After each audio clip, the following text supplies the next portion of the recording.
우리가 계속해서 마태복음 13장의 천국의 비유에 대해서 우리가 살펴보고 있습니다. 씨 뿌리는 자의 비유를 살펴봤고 가라지 비유를 살펴보았고 오늘은 이어서 세 번째, 네 번째에 해당되는 겨자씨 비유와 그리고 누룩에 대한 비유를 살펴보려고 합니다.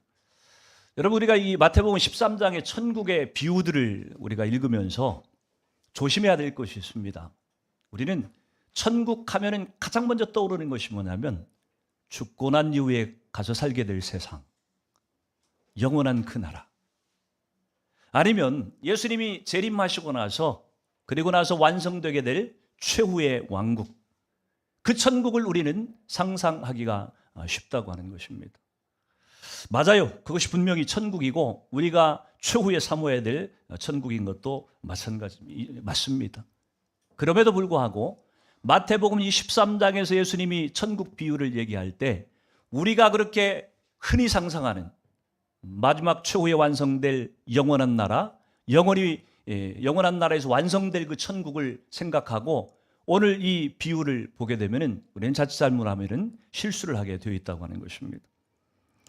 이 마태복음 13장에서 예수님이 말씀하시는 천국은요, 사실 최후의 천국을 얘기하는 것이 아니고 이 땅에서 우리가 경험하고 있는 천국을 지금 얘기를 하고 있는 것이, 예를 든다면 이미 살펴봤던 씨 뿌리는 자의 비유를 한번 보십시오. 씨 뿌리는 자의 비유 가운데에서 네 가지의 밭이 등장을 하죠. 길가밭이 등장하고 돌짝밭이 등장하고 가시밭이 등장을 하고 마지막 옥토밭이 등장을 하는데, 여러분, 이 밭은 다 어디 얘기예요? 죽어서 가서 살게 될 천국 얘기입니까? 아니요. 이 땅에서 우리가 발 디디고 몸담고 살아가고 있는, 우리가 살고 있는 이 세상을 얘기하고 있는 거예요. 가라지 비유에서도 마찬가지입니다. 가라지 비유에서도 씨를 심는 자가 갖다 씨를 심었고 마귀가 와서 또 씨를 심었던 그 밭이 어떤 밭이에요? 죽고 나서 우리가 경험하게 될 그 천국에 가서 할 일을 얘기하고 있는 것이 아닙니다. 이 땅에서 저와 여러분이 지금 고민하며 살고 있는 이 세상에서 일어나고 있는 일들을 좀 얘기하고 있다고 하는 거예요. 결론적으로 무슨 얘기를 하고자 하는 거냐면, 마태복음 13장에서 예수님이 비유하고 있는 이 천국이라고 하는 곳은 전부 다 우리가 살고 있는 현실 세계에서, 우리가 몸담고 있는 이 세상에서 경험하는 천국에 대한 얘기를 지금 하고 있다고 하는 얘기입니다. 이것은 아주 중요한 관점입니다. 천국을 우리가 나중에 가서 완성될 천국을 생각하고 이 비유를 해석을 하면은 우리는 실수하게 되어 있다고 하는 것이죠. 물론 영원히 가서 살게 될 완성된 천국이나 이 땅에서 저와 여러분이 경험하고 있는 그 천국, 본질상 같은 천국입니다. 그러나 그럼에도 불구하고 분명히 완성된 천국과 이 땅에서 우리가 경험하는 천국은 다르게 보여요.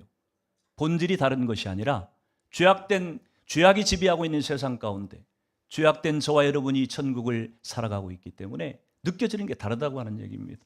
그래서 세상 사람들은, 주님을 알지 못하는 사람들은 불완전한 형태로 나타나고 있는 것처럼 보이는 이 세상에서 저와 여러분이 경험하는 이 천국을 세상 사람들은 사모하지도 않고 좋아하지도 않고 그런 천국을 기대하지도 않으려고 하는 마음이 분명히 있다고 하는 것입니다. 왜? 매력적으로 보이지 않기 때문에 그래요.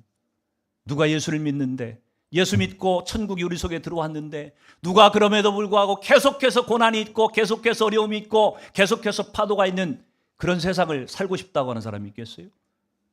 예수님이 우리 가운데 오셔서 우리 가운데 천국이 시작되기만 하면 그때부터 근심도 걱정도 염려도 세상의 모든 문제도 다 사라지고 탄탄대로를 걷는 것 같은 그런 곳이 예수 믿고 우리가 경험하는 천국이야만 된다고 하는 기대가 우리 가운데 있으니까 우리가 자꾸 헷갈리는 것이라고 하는 겁니다.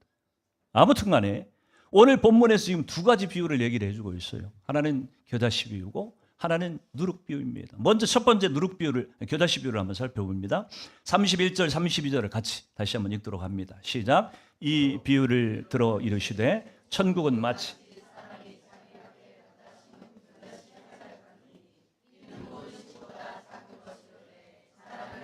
풀보다 커서 나무가 되매 공중의 새들이 와서 그 가지에 깃들이느니라. 아멘. 여러분, 이 비유를 여러분이 읽을 때마다, 성경에서 볼 때마다 어떤 생각이 드는지 모르겠어요. 저는 이 비유를 읽을 때마다 그런 생각이 들었어요. 와, 천국 멋지다. 이 생각이 가장 먼저 떠올랐어요. 이야, 천국 대단하다. 겨자씨와 같은 그렇게 작은 것으로 시작을 했는데 새들이 와서 깃들일 만큼 어마어마한 나무가 된다고 하는 것. 야, 천국이 이렇게 확장될 수 있다니. 정말 감동스럽고 감격스러운 그런 천국으로 보여지지 않습니까? 저는 지금까지 이 비유를 읽으면서 늘 그렇게 은혜를 받았고 그렇게 감동을 받아왔던 것이 사실입니다. 그런데 이번에 설교를 준비하면서 이 예수님의 비유가, 겨자씨와 누룩 비유가 그런 의미를 갖고 있지 않고 또 다른 의미를 갖고 있을 수 있겠구나 하는 생각을 새롭게 배워요. 참 부끄럽다는 생각이 들었습니다. 야, 내가 목사가 되어가지고 평생 동안 예수 믿고 나서 이 비유를 늘 그렇게만 해석을 하고 그렇게 은혜를 받아왔는데, 물론 그렇게 은혜를 받는다고 해서 잘못된 것은 없습니다. 왜냐하면 천국은 본래 그렇게 대단한 곳이니까. 작아 보이지만 대단한 것이 천국이 맞으니까 그렇게 은혜를 받는다고 해서 틀렸다고 볼 수는 없습니다. 그러나 중요한 것은요, 예수님이 과연 그 말씀을 하시고 싶어서 이 예화를 꺼내 들었는가, 아니면 또 다른 목적을 가지고서 이 비유를 말씀하셨나, 우리가 한번 생각해 볼 필요가 있고요. 예수님의 진짜 의도를 좀 우리가 이해하려고 하는 노력이 필요하다고 하는 것입니다. 이 비유를 통해서 예수님은 어쩌면 천국이 이렇게 위대하게 확장될 수 있다라고 하는 것을 우리 가운데 가르치려고 하기보다는요, 이 세상에서 천국이 이렇게 비정상적으로, 이렇게 비상식적으로 천국이 이렇게 보일 수도 있다라는 것을 어쩌면 우리에게 경고하고 있다고 하는 그런 생각이 들었습니다. 근데 그렇게 해석을 하려면은 우리가 평상시에 은혜받고 생각해왔던 천국이 작은 겨자씨에서 큰 나무로 확장된다고 하는 이 해석에서, 그 확장된 해석이 예수님께서 천국이 이렇게 커진다고 하는 것을 우리에게 가르치려고 하기보다 오히려 그 반대로 천국이 이렇게 잘못되면 이렇게 과장될 수 있다고 하는 것을 우리에게 경고하려고 주신 것이라고 하는, 이렇게 만약 해석을 하려고 한다면 거기에 합당한 근거가 있고 이유가 있어야만 됩니다. 그냥 내가 그냥 그렇게 생각하고 싶으니까 그렇게 해석을 하겠다, 이러면 사실은 예수님의 의도를 우리는 제대로 해석할 수가 없는 것이기 때문에 그러는 거예요. 한번 보십시오. 씨 뿌리는 자의 비유에 등장하는 4개의 밭이 있었는데 그 4개의 밭 가운데서 성공적인 밭은 몇 개예요? 단 하나예요. 나머지 3개의 밭은 실패작이에요. 길가밭, 벌짝밭, 가시밭, 거기에 떨어진 씨앗은 다 실패하고 옥토밭에 떨어진 하나만 성공을 해요. 가라지밭도 마찬가지입니다. 좋은 씨앗을 뿌렸는데 거기에 마귀가 와서 가라지 씨를 덧뿌려서, 역시 마찬가지로 이 좋은 씨가 성장해가고 열매를 맺어가는 과정 가운데 끊임없이 괴롭히고 힘들게 하고 고통스럽게 하는 것이 가라지 비유의 모습이에요. 무슨 얘기입니까? 분명히 천국이라고 하는 것, 이 땅에서 우리가 경험하는 천국이라고 하는 것은 우리가 생각하는 것처럼 바람이 없고 풍파가 없고 문제가 없고 갈등과 고민이 없이 그냥 평탄하게, 그래서 우리가 그냥 와, 천국이 이렇게 좋은 것이로구나, 그리고 완성된 천국을 경험하는 그런 모습이 결코 아니라고 하는 것입니다. 앞에 두 비유에서 이 땅에서 우리가 경험하는 천국이 그렇게 완전한 천국이 아니고 오히려 불완전하고 불완전해 보이는 거죠. 불완전한 게 아니라 불완전해 보이고 뭔가 부족한 것처럼 보여지는 이 천국이 과연 맞는 것인가? 우리가 경험을 통해서 본다고 한다면 이 후자가 분명히 이 땅에서 우리가 경험하는 천국의 모습이 분명하다고 하는 것이.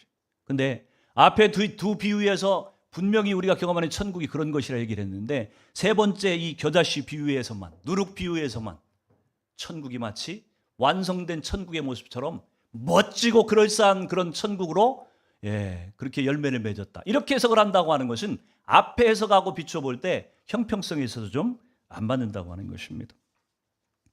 또 이 비유에서, 이 겨자씨 비유에서 등장하는 것이 새가 등장을 하죠. 이 겨자씨 비유를 보면서 우리는 그런 생각을 해요. 야, 새는 천국 백성들이다.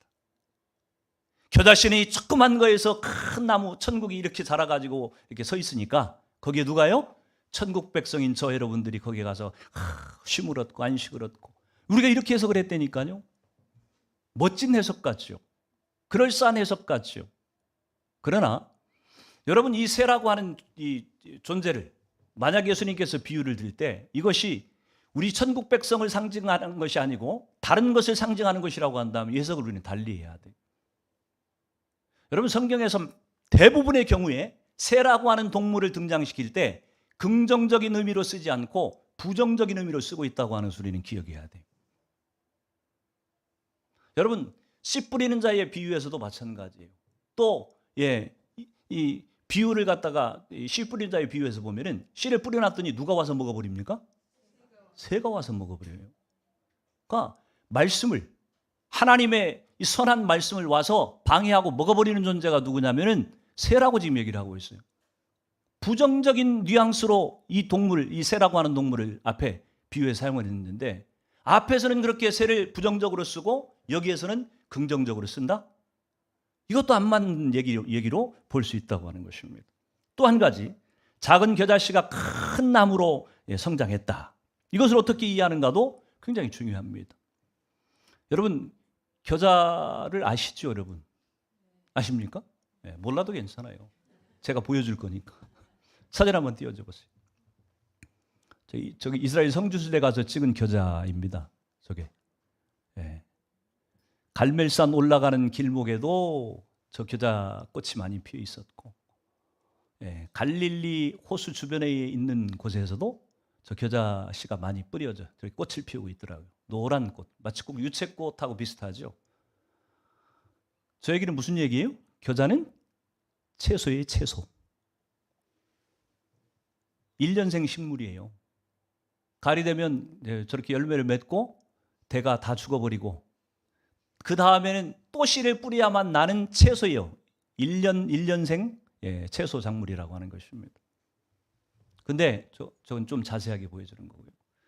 근데 오늘 예수님께서 비유를 들 때 저 1년생 식물이 뭐가 됐다고 얘기를 해요? 나무처럼 컸다고 얘기를 해요. 그러니까 이게 실제로 가능한 것인가 하는 거를 예수님이 말도 안 되는 얘기를 혹시 예를 드셨나? 그럴 리는 없을 거고. 예수님이 분명히 근거가 있는 얘기를 예화로 들으셨을 텐데. 그래서 성지순례 때 그 다음 사진 한번 보여줘 볼래요? 저희가 무슨 사진인 줄 아세요? 많이 보던 사진 아니에요? 그리스 아테네의 파르테논 신전입니다. 파르테논 신전인데 그 다음 사진. 저 신전을 향해서 올라가는 길이에요. 근데 불행하게도 제가 분명히 그때 사진을 찍었는데 사진이 어디로 갔는지 없어요. 저 파르테논 신전으로 올라가는 길가에 저 정도 크기의 나무는 아니었어요. 저거보다는 조금 작은 나무인데 나무 울타리가 쭉 쳐져 있는 거예요. 그래서 가이드에게 제가 물어봤습니다. 저 나무가 무슨 나무입니까? 그랬더니 가이드가 하는 얘기가 겨자나무입니다 그러는 거예요. 아니 이스라엘에서 봤던 겨자는 분명히 풀이었는데 겨자가 이렇게 클 수 있나요? 그랬더니 1년생인 이 겨자나무가 좋은 환경을 만나면요 1년에 죽지 않고 계속 자란답니다. 그래서 몇 년이 돼가지고 나무처럼 저렇게 커서 새들이 깃들일 그런 크기로 자라기도 한대요.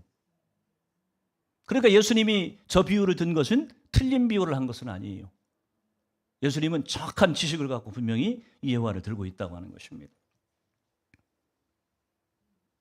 근데 여러분 기억해야 될 것이 정상적으로 겨자씨가 자라면 어떤 상태로 있어야 돼요? 풀로 있어야 돼요. 풀로. 야채로 있어야 돼요. 근데 보니까 지금 예수님께서 비유를 들고 있는 이 겨자나무는 비정상적으로 자란 나무인 겁니다.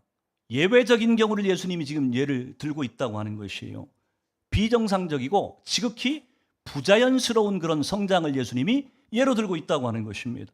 본래 채소처럼 자라야 될 겨자가 나무가 되었다고 하는 것은 하나님께서 겨자씨라고 하는 것을 만드셔서 의도하셨던 본래의 기능하고 다른 모습으로 지금 바뀌어 있다고 하는 것을 지금 보여주고 있는 거예요. 겨자는 식물로 존재해야 제 기능을 다하는 것인데 가지가 쭉쭉 뻗은 나무처럼 자랐다고 하는 것은 지극히 비상식적인 그런 성장이라고 지금 볼 수가 있는 거예요. 그래서 예수님께서 이 비유를 들면서 뭘 의도하셨을까? 우리가 생각하는 것처럼 천국이 이렇게 커질 수 있다 이 얘기를 하려고 하는 것일까? 아니요. 그 반대 얘기를 할 수 있다고 지금 생각을 해야 됩니다. 하나님의 나라가 이 세상에서는 비정상적이라는 생각이 들 정도로 왜곡되게 성장할 수 있다고 하는 것을 지금 보여주고 있는 거예요. 여러분, 겨자씨가 이렇게 나무처럼 자라는 것이 좋은 것일까요? 좋은 게 아니에요. 겨자는 겨자꽃을 피우고 겨자 열매를 뭐 어디다 쓰는지는 모르겠지만 채소처럼 그렇게 사용될 때 재기능을 하는 것이지, 이게 나무가 되어버리면 쓸모없는 것이 되는 것이 오히려 방해가 되는 것이라고 이해할 수 있다고 하는 것입니다. 겨자씨에게서 나타나야 될 성장의 참된 원리라고 하는 것은 온유하고 겸손하게 주제넘지 않게 자라는 것이 겨자씨의 모습이어야 되는데, 오늘 이 겨자나무에서 보는 모습들은 겸손을 뜻하는 겨자씨에서 교만과 우월감을 상징하는 큰 나무로 자랐다고 하는 것을 지금 예수님이 보여주고 있는 거예요. 여러분, 예수님께서 우리에게 가르쳐 주신 천국이 본래 어떤 곳이에요? 예수님은 우리에게 천국을 가르쳐 주시면서 힘센 사람이 천국의 왕이다, 공부 많이 한 사람이 천국의 왕이다, 똑똑한 사람이 천국의 왕이다, 이렇게 얘기한 적이 단 한 번도 없어요. 오히려 예수님은 천국을 묘사할 때 항상 어떻게 얘기했냐면은 큰 자가 낮은 자를 섬기고, 그렇죠? 겸손히 섬기는 자가 더 천국에서는 큰 자다. 예수님이 이렇게 말씀하셨고, 너희 보물을 땅에 쌓아두지 말라고도 분명히 예수님은 말씀을 하셨어요. 이 땅에서 이 천국이라고 하는 것은요, 우리가 나중에 가서 살게 될 천국도 저는 원리는 똑같을 거라고 생각을 해요. 공통점이 무엇이냐면은 겸손하게 섬기는 자가 존귀 여김을 받고 대접받는 것이 천국의 원리라고 하는 것입니다. 그런데 오늘 우리는 이 원칙들을 깨고요, 봉사에 앞서서 권세를 추구하기가 쉽고요, 또 희생에 앞서서 소유하기를 힘쓰는, 그래서 그런 천국을 세워가겠다고 저 여러분이 어쩌면 설치고 있는지도 모르겠다는 생각이 듭니다. 크고 높은 가지를 가진 겨자나무와 같은 천국을 이 땅에서 기대하고 그렇게 애쓰고 있는지도 모른다는 생각이 들었습니다. 여러분, 예수님 당시에도 마찬가지지만 지금도 마찬가지고요, 예수님 주위에 있었던 12제자, 이들이 늘 애썼던 게 뭡니까? 누가 예수님의 좌우에 앉을 것인가예요. 예수님이 왕이 되시는 그때가 오면 누가 예수님 좌우에 과연 앉을 것인가? 제자들의 관심은 온통 거기에 있었어요. 혹시 저와 여러분이 그런 제자들과 같은 똑같은 고민을 하고 있지 않는지 돌아볼 필요가 있다고 하는 것이. 여러분, 기독교가 막 시작돼서 예수님이 돌아가시고 나서 부활하시고 나서 기독교가 막 로마 세계 가운데 전파될 때 얼마나 핍박이 컸습니까? 예수 믿는다고 하는 이유로 화형을 당해야 됐고 수없이 무참히 학살을 당해야만 되는 그런 고난의 시기에 AD 313년에 로마의 콘스탄티누스 대제가 밀라노 칙령이라고 하는 이 칙령을 발표하면서 기독교를 국가에서 누구나 믿어도 되는 그런 종교로 공인을 해줬어요. 좋은 일이에요, 나쁜 일이에요? 그렇죠? 좋은 일은 맞는 것 같은데, 과연 이 로마의 기독교가 공인된 사건이 과연 기독교에 도움이 되었을까, 해가 되었을까, 의견이 분분합니다. 제가 이런 데 다닐 때 기독교 회사였기 때문에 아침에 출근하면은 온 직원들이 앉아가지고 30분 동안 큐티할 수 있는 시간을 공식적으로 보장을 해줬어요. 9시부터 9시 반까지. 출근은 항상 7시 이전에 출근을 합니다. 출근해서 뭐 기도하고 개인적으로 뭐 하다가 9시 되면 딱 모든 부서들이 다 흩어져가지고 둘러앉아가지고 큐티를 해요. 30분 동안. 그리고 큐티하고 나눔하고. 그리고 9시 반에 업무를 시작을 합니다. 처음에는 얼마나 정말 감동이고 감사했는지, 야, 내가 돈 받고 일하는 회사에 와가지고 이렇게 매일 아침 회사에서 보장해주는 큐티를 할 수 있다니 감격이었어요, 감격. 근데 1년이 지나고 2년이 지나고 3년이 지나고 어느 날 이 큐티가 하나도 감동이 안 돼요. 당연한 것이에요. 제 신앙에 유익이 되기보다는 오히려 하나님의 말씀을 사모하는 그 마음들이 내 속에서 빼앗겨버린 것 같은 느낌이 들었어요. 그러면서 무슨 생각이 들었냐면 기독교를 전혀 배려해주지 않는 삼성이나 현대나 다른 이런 회사들, 믿지 않는 그런 회사들, 그곳에 있는 직원들은요, 그리스도인들은 큐티 한번 하기 위해 가지고 정말 이 눈치 저 눈치 다 보고 어디 자리 겨우 찾아가지고서 없는 시간 내가지고 그렇게 말씀 한번 묵상하려고 발버둥을 치는 이 사람들하고 보장된 속에서 제가 큐티를 하는 저하고 누가 갈급함이 더 클 것 같아요? 아니 그렇다 그래서 큐티 못하도록 그런 핍박이 있는 것을 우리가 사모할 수도 없고 그런 나라가 됐으면 좋겠다고 얘기할 수는 없는데 로마의 핍박이 사라지는, 기독교에 대한 핍박이 사라지는 것이 좋은 것은 분명한데 그것이 보장될 때에, 과연 정치적으로 그것들이 합법적으로 보장이 될 때에 기독교에 그것이 도움이 될 것인가, 손해가 될 것인가는 기독교 역사를 놓고 본다고 한다면 손해가 되는 것이 분명한 것 같아요. 그 이후로 기독교는 어마어마하게 타락의 타락, 변질을 거듭했고 우리가 알고 있는 대로 로마 캐톨릭이라고 하는 저분들이 이단이냐 아니냐를 논해야 될 만큼 엄청나게 왜곡된 그런 기독교로 변질돼 버리지 않습니까? 여러분, 교회가 세속적인 힘과 권력을 갖고자 한다고 하는 것은 겨자씨의 겸손을 통해 말씀하시는 예수님이 세워가시자고 하는 천국하고 대립되는 개념이라고 하는 그 우리는 절대 놓치면 안 된다고 하는 것입니다. 중국이 공산화되고 나서 기독교는 다 끝났다고 생각을 했어요. 근데 예배를 못 드리게 하고 예배 드리는 사람들을 잡아 죽이고 이런 핍박 속에서 이 기독교가 지하로 숨어 들어가서 나중에 중국이 개방했을 때에 중국 안에 가정교회 성도들이 정말 목숨 걸고 신앙을 지켰던 순수한 신앙을 가진 수많은 그리스도인들이 지하에 보이지 않는 곳에서 하나님을 섬기고 예배하는 교회로 존재하고 있었다고 하는 것입니다. 반대로 한국 교회 안에, 한국 안에 초기에 기독교가 전파되어서 선교사님들이 복음을 전할 때 얼마나 핍박이 컸습니까? 기독교가 정말 부흥을 했고 정말 생명력 있는, 능력 있는 그런 교회로 기독교가 자랐었는데 어느 순간인가 예수 믿는 사람들이 많아지고 교회가 많아지고 기독교가 한국 안에, 한국 사회 안에 주류가 되고 대세가 되고 공부 많이 한, 많이 배운 기독교인들이 정부 요직 곳곳을 차지하기 시작하면서부터 한국 기독교가 더 부흥하고 더 생명력 있는 교회로 발전했을까요? 결과를 보면 반대예요. 차라리 고난이 계속 있었다면, 차라리 계속 어려움이 있었다고 한다면 우리의 이 순수한 신앙 목숨 걸고 지키려고 발버둥 쳤을 텐데 보장이 돼버리고 나니까 오히려 반대 결과들이 나타났다고 하는 것입니다. 외적이고 물질적인 위대함은 위조된 위대함에 불과할 뿐이에요. 기독교가 세속적인 권력과 유사한 세력을 취하는 곳마다 부정과 오염과 생명을 파괴시키는 그런 일들이 일어난다고 하는 소리는 부정할 수가 없어요. 우리가 이 땅에 세워가고자 하는 하나님의 나라는요, 크고 강한 겨자나무와 같은 나라가 아니에요. 크고 견고한 나무여서 새들이 와서 앉고 싶어하는 그런 나라가 천국이 아니라고 하는 것입니다. 오히려 겨자꽃처럼 작고 연약하고 보잘것없는 것 같지만 하나님의 생명의 원리대로 꽃을 피우고 겸손히 자기 있는 그 자리에서 자기 몫을 해내는 그런 사람들이 존중받는 곳이 이 땅에서 예수님이 말씀하신 천국이고 교회여야 된다고 하는 것입니다. 요즘 한국 교회를 보면서 정말 우리의 기도 제목이 있다고 한다면요, 저는 누구를 비판하려고 얘기를 하는 것이 아닙니다. 여러분이 아는 것처럼 이름을 실명을 거명하지는 않겠어요.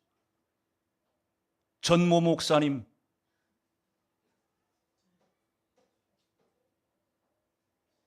저는 우파가 아닙니다. 저는 그렇다고 좌파도 아니에요. 저는 예수파예요. 예수파. 근데 성경의 관점으로 볼 때 그분들이 주장하는 것들, 염려하는 것들 한편으로 보면은 정말 교회를 사랑하고 정말 이 나라 민족을 사랑하는 것처럼 보여져요. 사랑하니까 뭐 그렇게 하겠죠.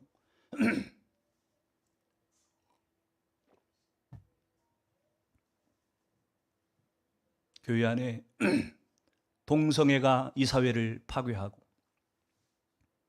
차별금지법이 이 사회를 문제되게 만들고 다 구구절절 옳은 얘기입니다. 근데 그 옳은 것들을 이루어내기 위해서 그래서 제가 아는 수많은 목사님들이 토요일만 되면은 광화문 시청 앞에 나가서 피켓 들고 시위하고 여러분 그분들의 수고 저는 그 열정을 따라갈 수도 없어요. 흉내도 못 내겠어요. 근데 그것이 과연 이 땅에서 하나님의 나라 천국을 세워나가는 원리일까? 기독교가 힘을 가져야 된다고 하는 그렇게 얘기합니다. 기독교가 힘을 가져야지 기독교를 지켜낼 수 있다. 우리 신앙을 지켜낼 수 있다. 이렇게 주장을 해요. 예, 맞는 얘기인 것 같지만 틀린 얘기입니다.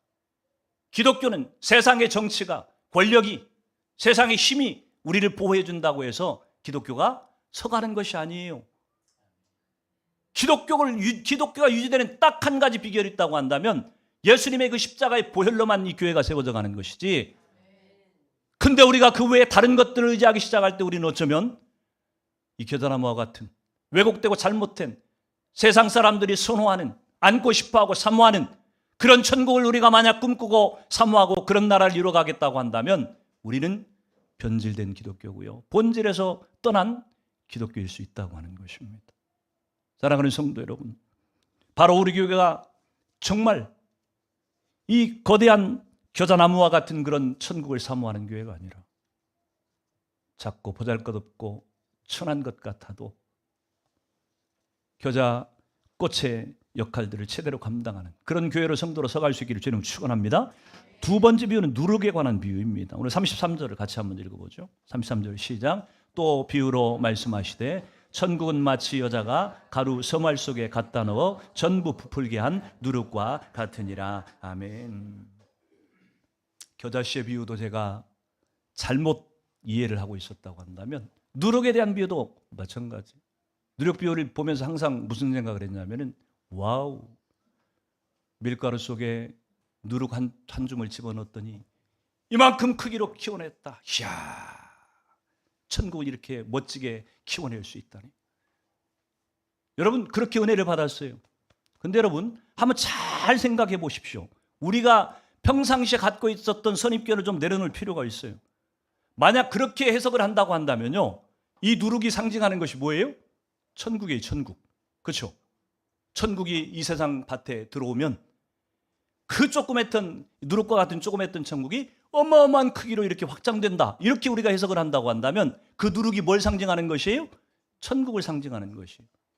천국을 상징한다고 한다면 이 천국은 선을 상징하는 것이고, 그래서 이 선한 천국이 이 땅에 들어와서 이렇게 어마어마한 천국으로 발전할 수 있다. 이렇게 해석하고 끝나버리는 것이, 이 해석이 옳은지 그른지에 대한 부분을 우리가 잘 생각을 해봐야 된다고 하는 것입니다.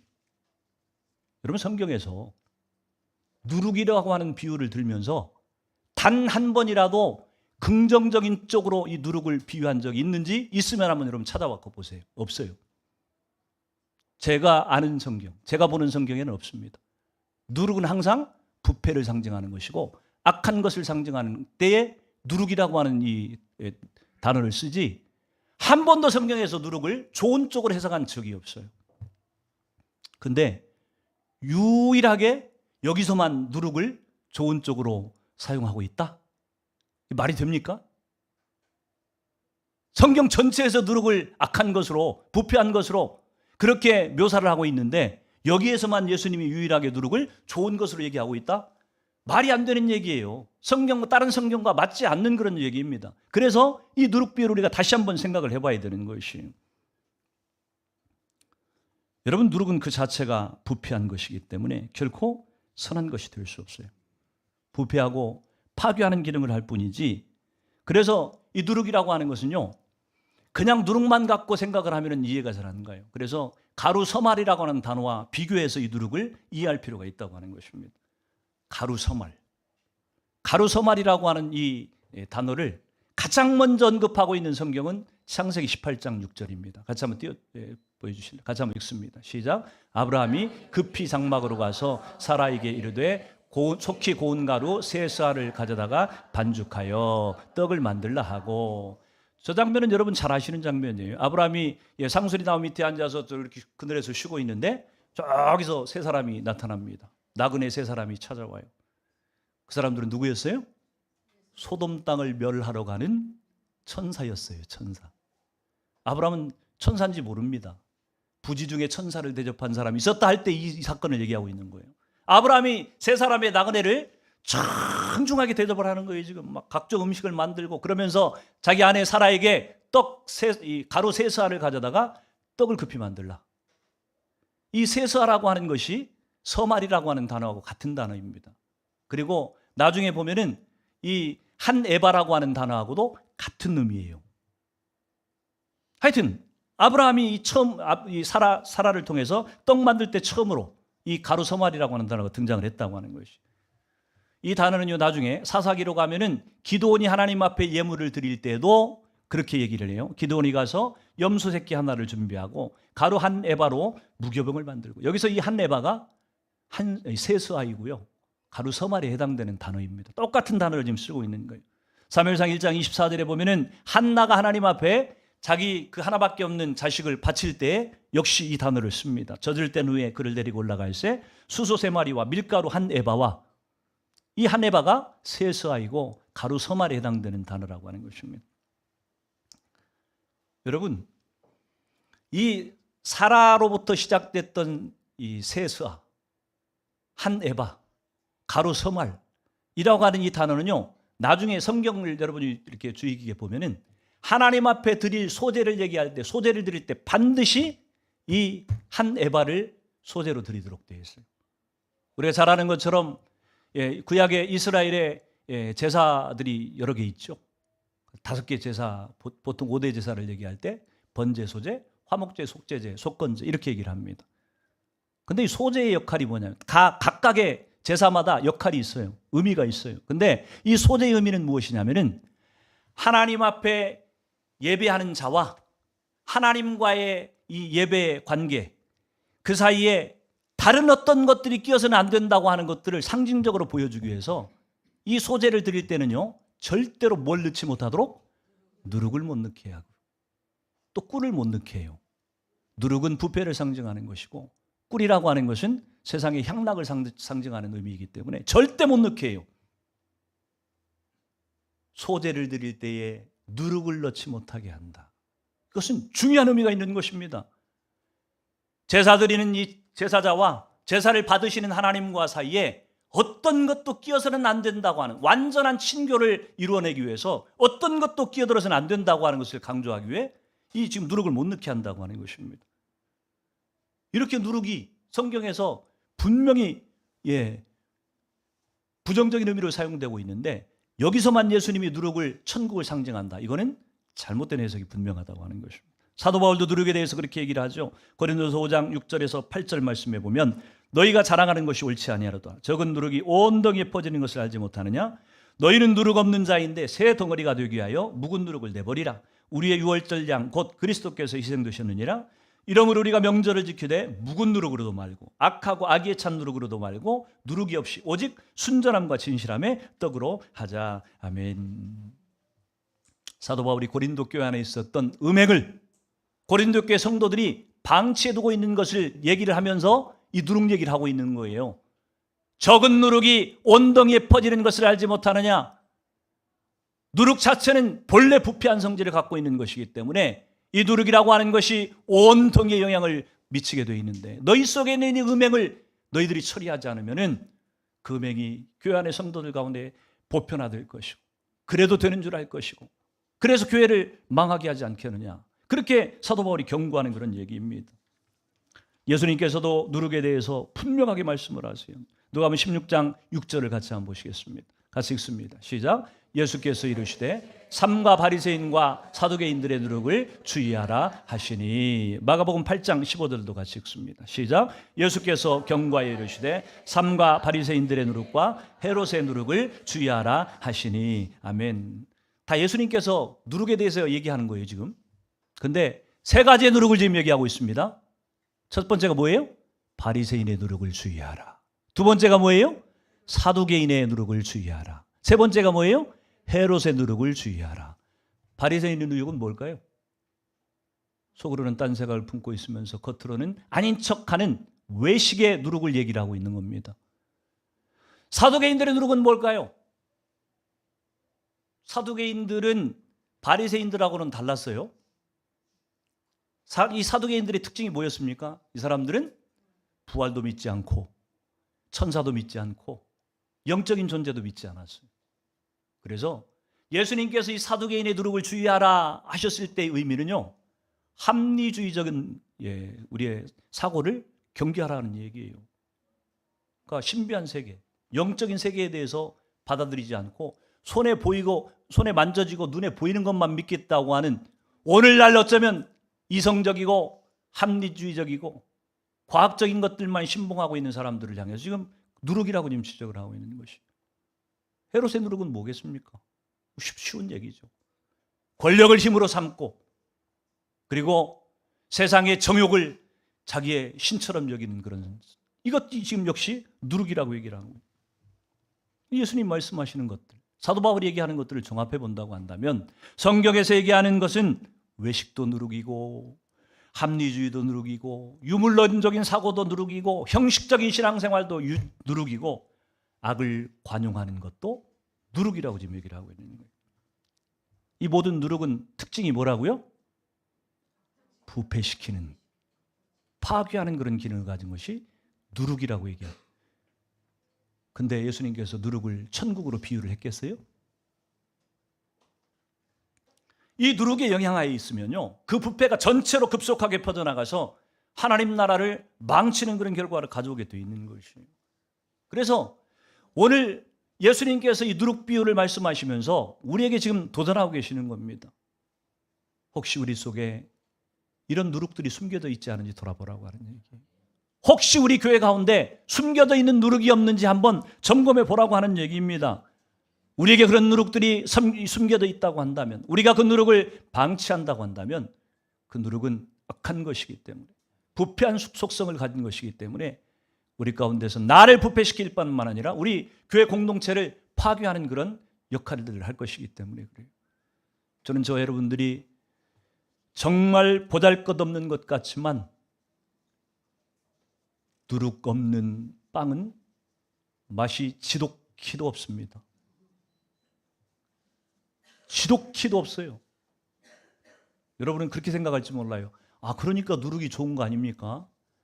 그 맛태가리 없는 식감이 정말 엉망인 그런 밀가루를 이렇게 부풀려 가지고서 쉽게 좋은 포근포근한 그런 기능을 한 거니까 좋은 거 아닙니까?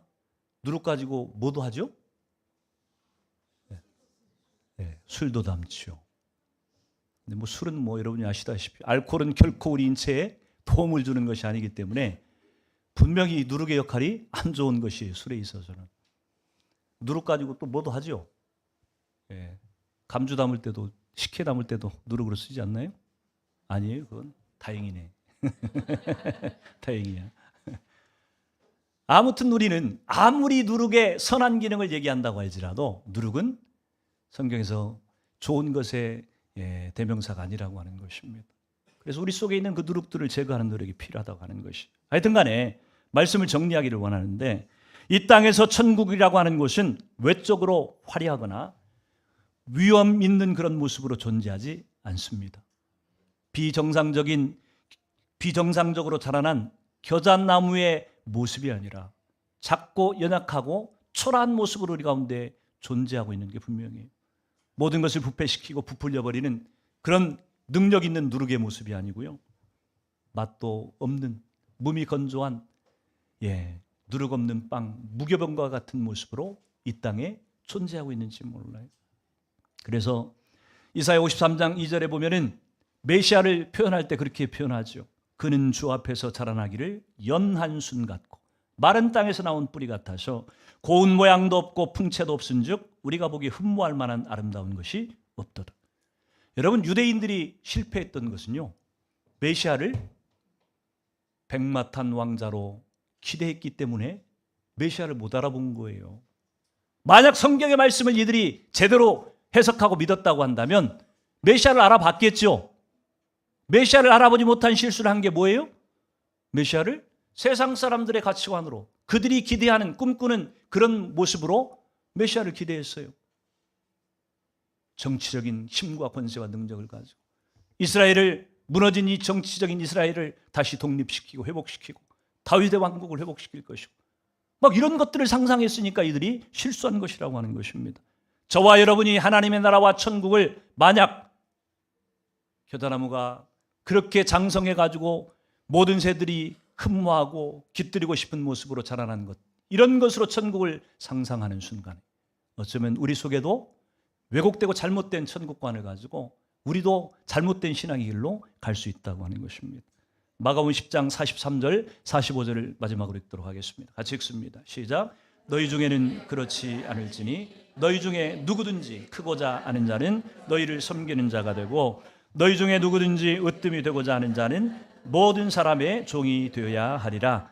인자가 온 것은 섬김을 받으려 함이 아니라 도리어 섬기려 하고 자기 목숨을 많은 사람의 대속물로 주려 함이니라. 아멘. 저와 여러분, 우리가 섬기고 있는 이 교회 안에서 임하는 천국은요, 오늘 예수님이 말씀하신 것과 같이 겸손하게 섬기는 자가 주인이 되고 왕으로 대접받는 그런 천국이라고 하는 것을 잊지 마시고, 교회 안에서 주장하는 자세를 하려고 하지 마시고요, 교회 안에서 대접받으려고 하지 마시고요, 교회 안에서 내가 왕처럼 그렇게 존귀하게 되기를 기대하지 마시고요, 오히려 예수님의 가르침처럼 인자가 이 땅에 오셔서 우리에게 다 낮아진 모습으로 겸손하게 섬기시되 자기의 생명까지도 섬겨주신 것과 같이 저 여러분이 그렇게 섬기는 자로, 그래서 하나님의 나라 천국을 우리 가운데 조금씩 보이지 않는 것 같지만 천국을 우리 가운데 이루어가는 그런 저와 여러분으로 쓰임받을 수 있기를 주님의 이름으로 축원을 드립니다. 같이 기도합니다.